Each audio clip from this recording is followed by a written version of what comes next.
Carrefour des Amériques, Marcel Quillévéré. Le Brésil, la musique et le monde, c'est notre premier épisode, chassé-croisé sur l'océan.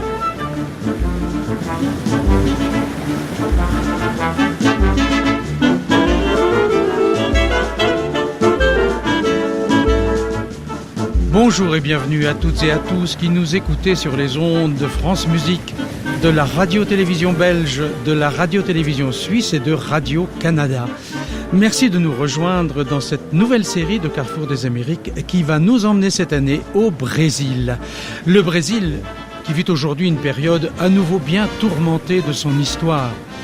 Quand on évoque ce pays, on pense aussitôt à la splendeur de la baie de Rio de Janeiro, à la samba de ses carnavals, aux superbes chansons de la bossa nova et bien sûr aux compositions de Heitor Villa-Lobos. Or, c'est un pays gigantesque qui a une diversité impressionnante de splendeur naturelle, d'architecture, de littérature et de musique à nous offrir. Beaucoup de trésors nous restent donc à découvrir, à nous de jouer les explorateurs durant ces 40 émissions qui nous feront traverser le temps et l'espace du milieu des années 20 jusqu'à 1985 environ. Tout cela au rythme de compositions souvent inattendues et toujours passionnantes. Une histoire en musique donc, qui nous permettra aussi de mieux comprendre le Brésil contemporain. Au début des années 1920, ce pays commence à fasciner les Européens. Et le poète français Jules Supervielle en rêve déjà, dès qu'il en aperçoit les côtes, depuis le paquebot qui le mène régulièrement vers son Uruguay natal, avant de mieux le connaître à partir de 1930. Le paquebot, depuis 10 jours, avance vers un horizon monocorde. Derrière ce ciel éteint et cette mer grise où l'étrave du navire creuse un modeste sillon, par-delà cet horizon fermé, il y a le Brésil, avec toutes ses palmes, de la douceur en profondeur, un fourré de douceur et de purs ovales féminins qui ont la mémoire de la volupté.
Un grand succès populaire de 1924, l'Ave Maria de Herochides de Campos, par Evandro do Bandolim et son ensemble régional.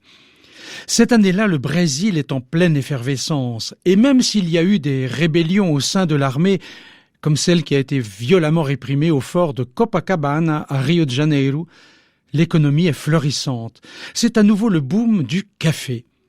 De grandes familles de fazendeiros, de planteurs, font fortune, comme celle de Paulo Prado, fils du maire de São Paulo, qui est alors une ville en pleine croissance. Plus au nord, sa rivale, la capitale, Rio de Janeiro, nonchalante et tropicale, semble un peu s'assoupir. Dans tout le Brésil, ces années-là, on entend les musiques d'un compositeur de São Paulo, justement. Il a 32 ans et son nom est déjà célèbre, et son pseudonyme est indien, Marcelo Tupinamba.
Alexandre Dias jouait São Paulo Futuro, le São Paulo du futur de Marcelo Tupinamba, que Darius Milhaud a cité dans son Bœuf sur le toit. Puis Roberto Sidon interprétait son Malandro, le voyou frimeur. C'est vraiment vers 1923-1924 que la relation entre l'Europe et le Brésil se renforce. Notre histoire débute en France ces années-là. Après leur séjour au Brésil durant la Première Guerre mondiale, Paul Claudel et surtout Darius Milhaud ont été les meilleurs ambassadeurs de la culture de ce pays en France.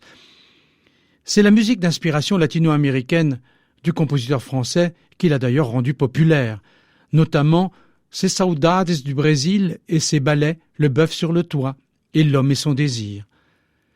De leur côté, les artistes brésiliens qui avaient participé à São Paulo à la Semaine d'Art moderne en 1922 font enfin le voyage à Paris, précédés depuis des années par les plus fortunés qui y résident régulièrement et sont de fins connaisseurs de la culture française.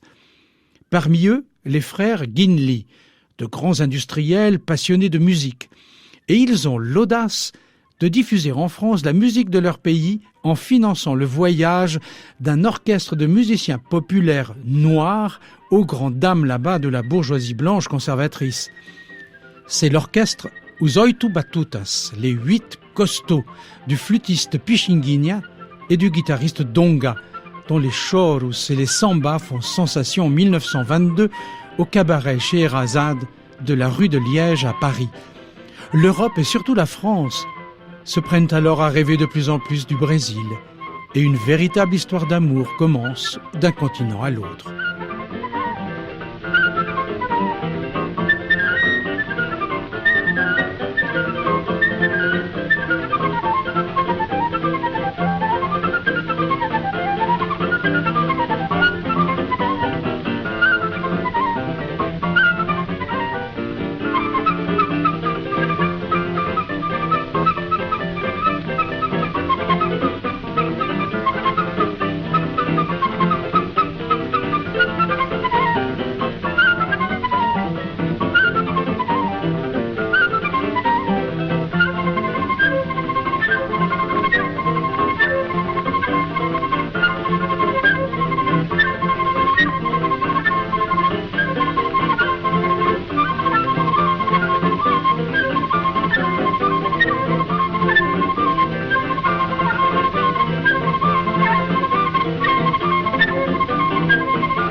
Pichinguinha à la flûte dans sa composition O Urubu et o Gavião, le vautour et l'épervier. Ces années-là, le poète suisse et français Blaise Cendrars a une influence inattendue sur les mouvements artistiques et littéraires au Brésil. Claudel et Milhaud avaient parlé de lui aux invités cariocas de la légation française à Rio de Janeiro, surtout à Paulo Prado.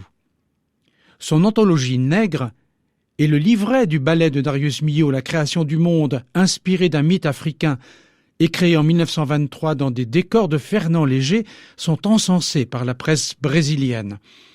À São Paulo, l'écrivain et musicien Mario de Andrade, en découvrant sa poésie, déclare émerveillé « Blaise a éclaté en nous comme une grenade au petit matin ». Quant à Manuel Bandeira, voilà ce qu'il écrit. L'influence de Cendrars sur le groupe qui en 1922 déclenche le mouvement moderniste brésilien a été très grande. Je me souviens très bien de la ferveur avec laquelle nous lisions et relisions ces vers, surprenants pour nous, et qui provoquaient en moi-même un frémissement nouveau.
Darius Milhaud dirigeait ici un orchestre de 19 musiciens dans le premier mouvement de son ballet « La création du monde » sur un argument de Blaise Cendrars, monté pour la première fois au Théâtre des Champs-Élysées en 1923.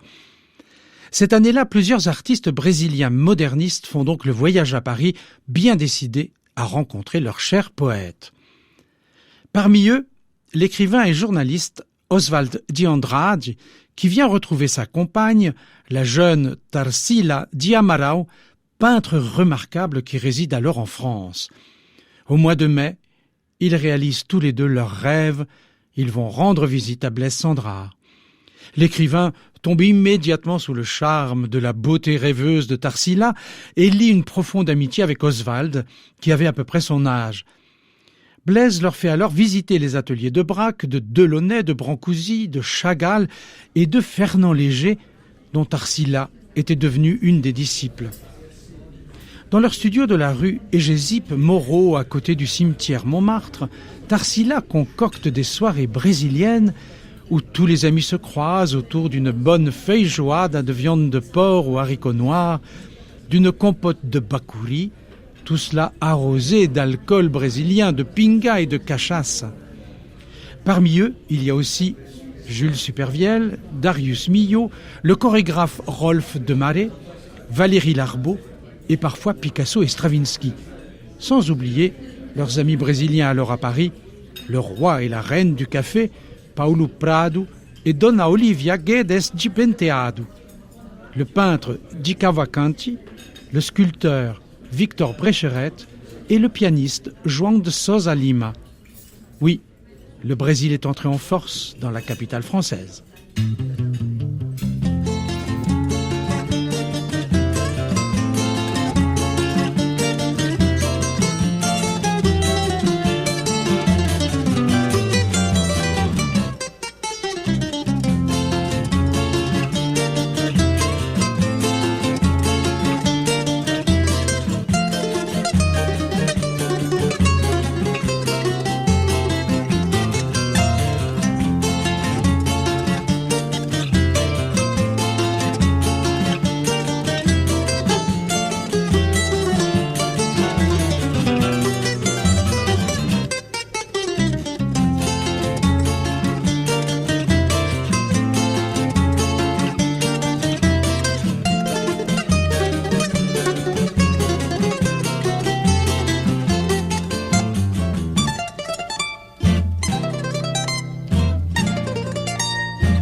Dans ce Paris où se croisent Gertrude Stein, Pablo Picasso, Ernest Hemingway, James Joyce, Tarsila et Donna Olivia Guedes di Penteado fréquentent assidûment la librairie d'Adrienne Monnier rue de l'Odéon. Et voilà qu'au mois de juillet débarque le compositeur brésilien Heitor Villa-Lobos. Il vient conquérir Paris et faire découvrir sa musique aux Français. Tout cela grâce au pianiste Arthur Rubinstein et à la cantatrice brésilienne Vera Yanakopoulos qui ont réussi à convaincre le gouvernement brésilien à Rio de Janeiro de lui accorder une bourse d'État. Et aussi grâce au soutien financier de plusieurs mécènes brésiliens, dont Paulo Prado et les frères Guinlé de Nouveau. Villa-Lobos embarque le 30 juin 1923 sur le navire Île de Groix et s'installe à Paris, dans le studio des Guinlé, au 11 place Saint-Michel. Et Tarsila l'invite aussitôt à partager sa fameuse feijoada.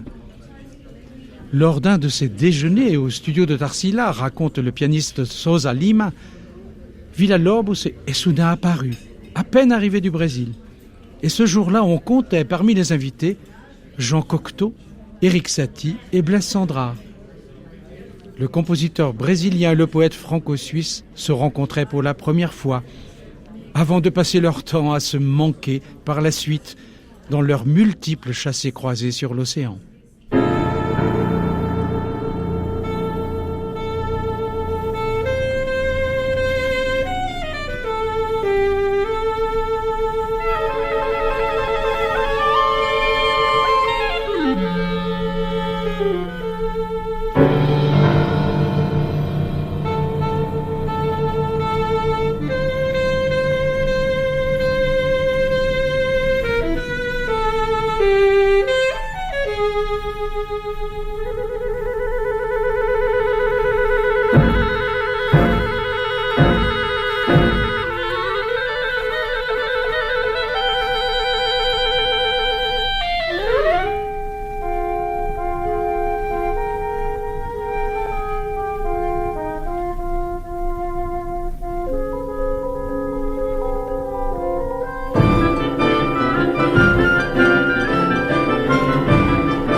Le premier mouvement du Noneto de Villa-Lobos, créé à Paris lors du second concert consacré au compositeur brésilien le 30 mai 1924, à la salle des agriculteurs rue d'Athènes, non loin du Casino de Paris.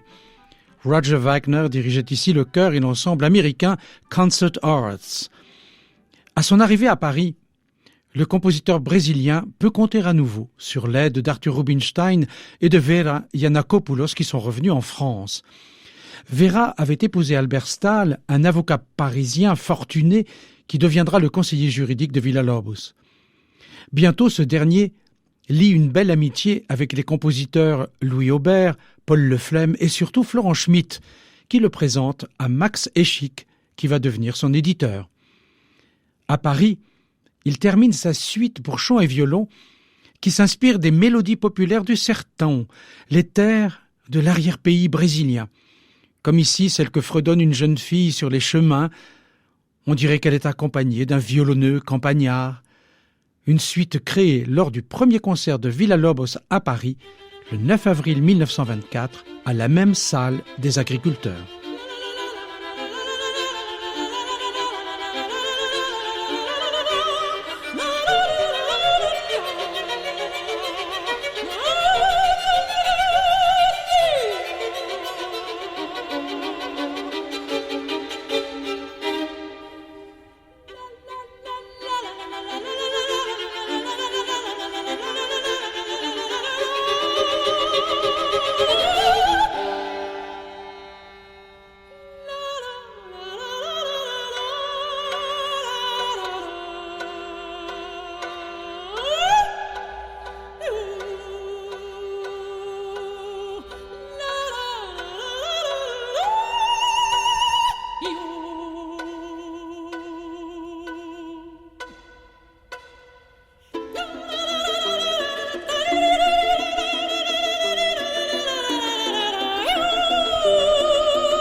Gilles Gomez, soprano, Peter Manning, violon, A certa neja, la fille de la campagne du sertão de Villa-Lobos, extrait de la suite pour chant et violon qu'elle a terminée à Paris en 1923.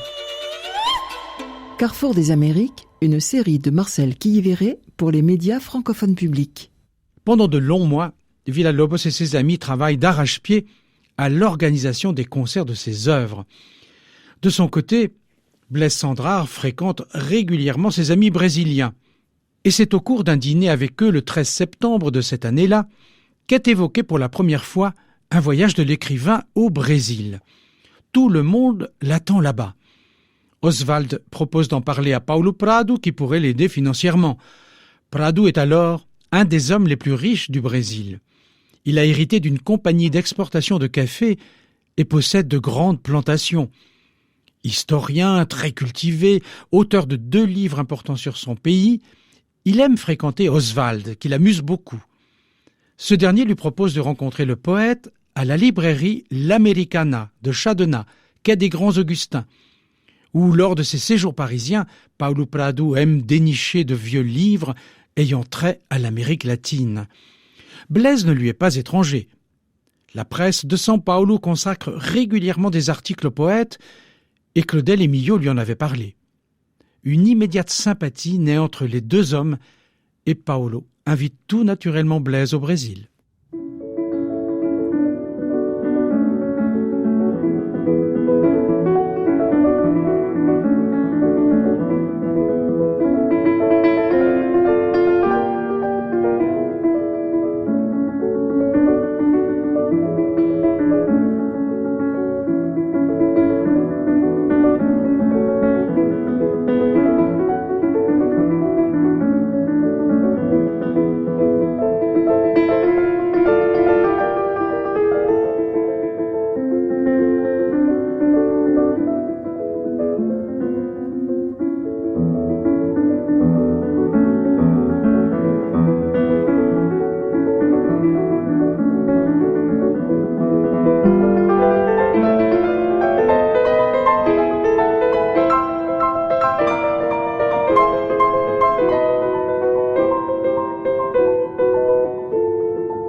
Minha Terra, mon pays, de Barroso Neto, par Nelson Freire au piano.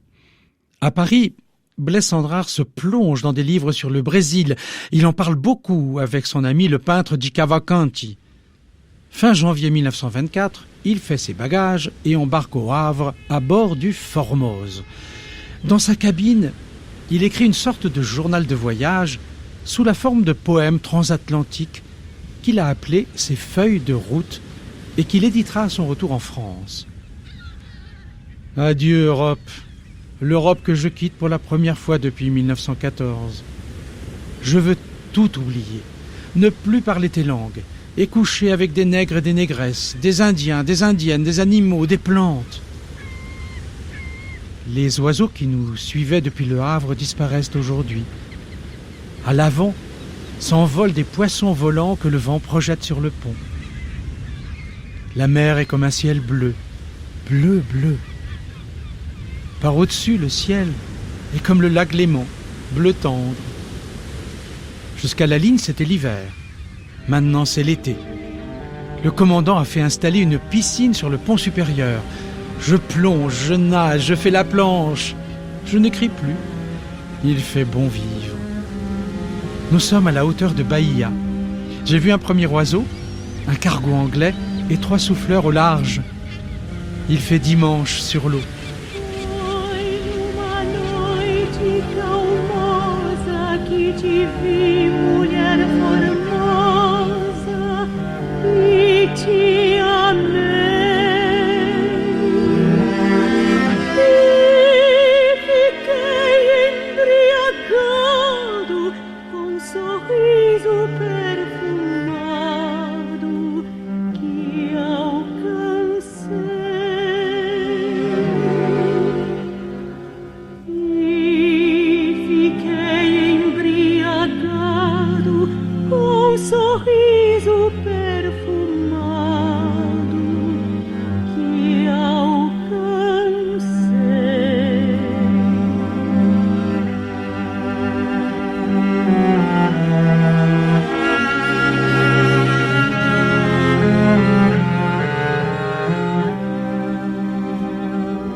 Foi então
idade, que tortura, que saudade experimentei.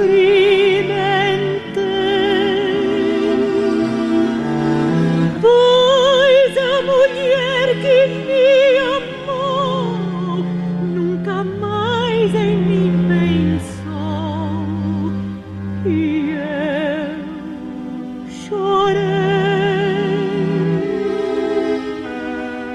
Pois a mulher que me amou nunca mais em mim pensou, e eu chorei.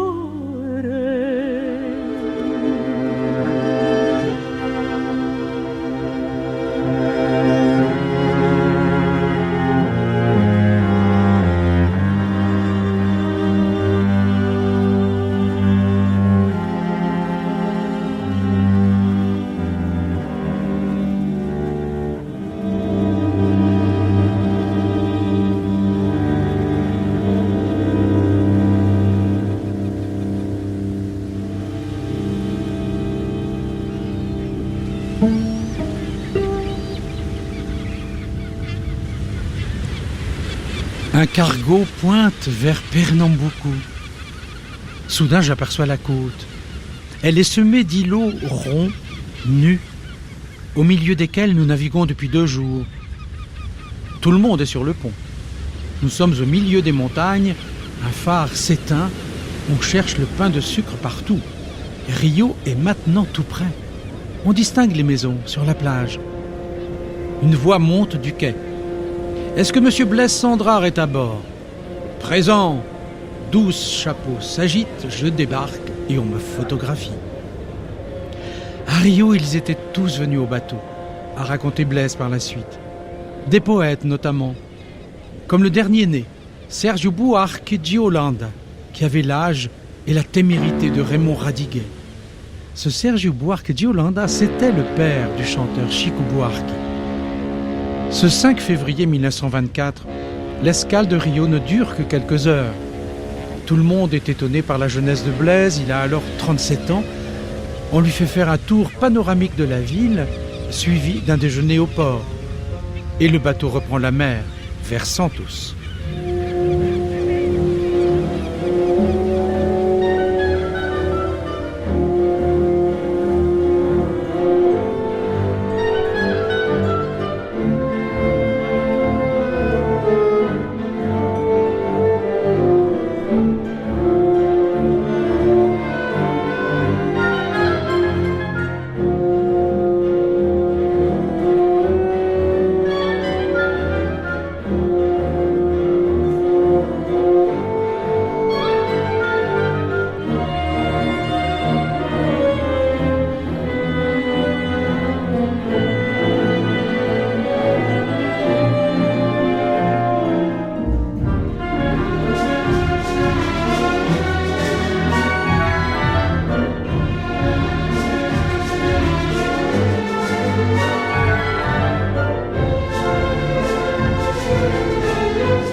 successivement, c'était la soprano Lenita Bruno et l'orchestre dirigé par Leo Peracchi dans une Modugna du XIXe siècle, c'était par une nuit calme, harmonisé par Luciano Gallet, suivi d'un tango batuque brésilien que ce même Gallet venait de composer. Ligia Amado dirigeait l'Orchestre national du Brésil. Au port de Santos, c'est cette fois le groupe des écrivains modernistes de São Paulo qui accueille le poète français.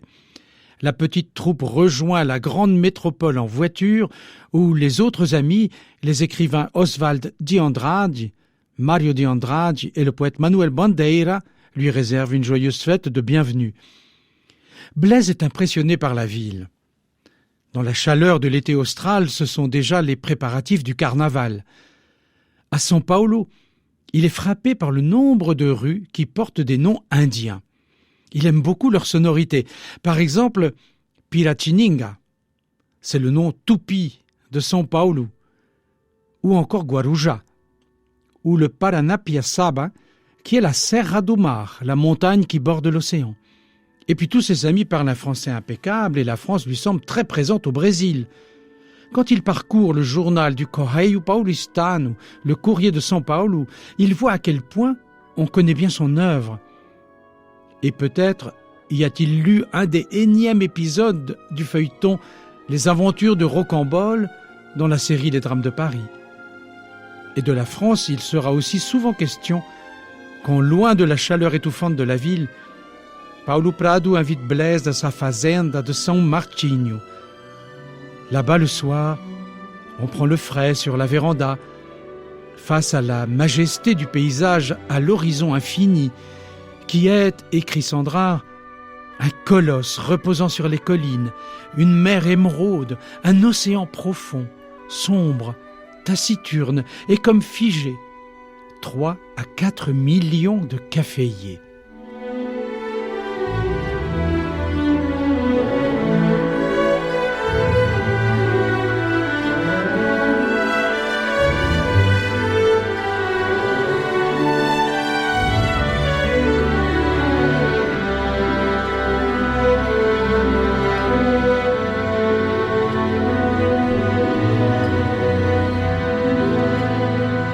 Voilà donc le décor dressé pour le séjour de Blaise Sandrard au Brésil et c'est l'adagio de la deuxième symphonie de Villa-Lobos composée après 1917 qui accompagnait ses premières escapades.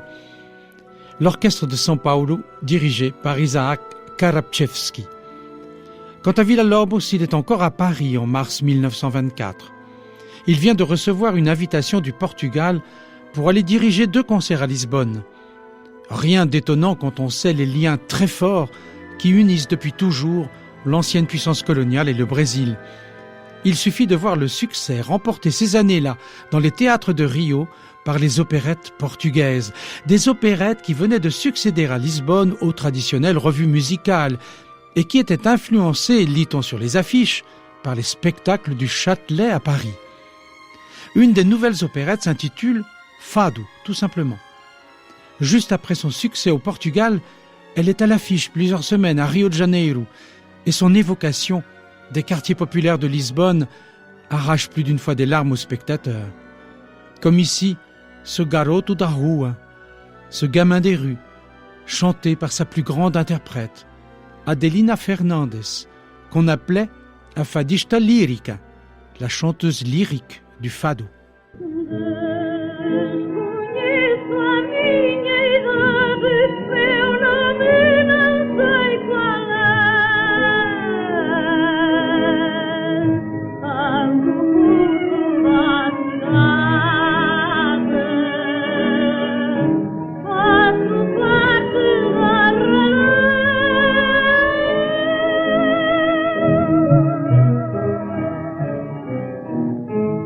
Sou eu agora.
visto fazem nas baratas.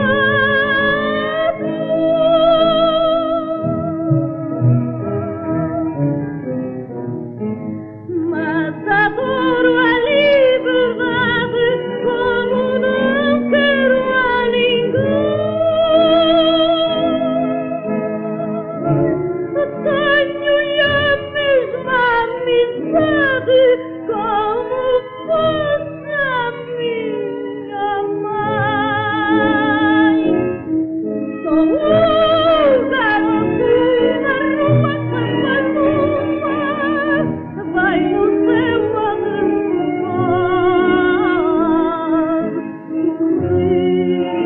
Sorria para lá almofada do fio de grau de escada. Garoto, vai te deitar. À Lisbonne, début mars, Villa-Lobos dirige sa 3e symphonie lors de 2 concerts. Puis il est à Bruxelles le 3 avril.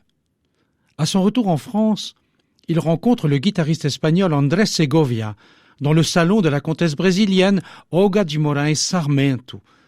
Et c'est le début d'une grande amitié. De tous les invités ce jour-là, a raconté Segovia, celui qui a fait le plus d'impression en entrant dans le salon, ça a été Heitor Villa-Lobos. Une tête vigoureuse, couronnée par une forêt vierge de cheveux rebelles. Il s'est approché de moi et m'a dit sur un ton confidentiel « Je joue aussi de la guitare, vous savez ». Hélas, ses doigts ne répondaient plus très bien, mais le peu qu'il a joué, j'ai compris que c'était un merveilleux musicien. Le 9 avril, c'est enfin un premier concert qui lui est entièrement consacré à la salle des agriculteurs de la rue d'Athènes. Le public, quelque peu désarçonné au début, lui réserve à la fin un franc succès. Mais c'est vraiment lors du 2e concert le 30 mai que Paris fait la fête à Villa-Lobos. Au programme, plusieurs de ses premières mélodies, dont certaines en français, chantées par Vera Giannakopoulos. Le trio pour hautbois, clarinette et basson, le nonetto et le quatuor symbolique pour chœur et instruments. Mais c'est surtout Arthur Rubinstein qui déchaîne les applaudissements quand il interprète les enfantines de la famille de bébés, A prole du bébé. Villa-Lobos est comblé. Il a relevé son défi et il retourne heureux au Brésil en octobre 1924.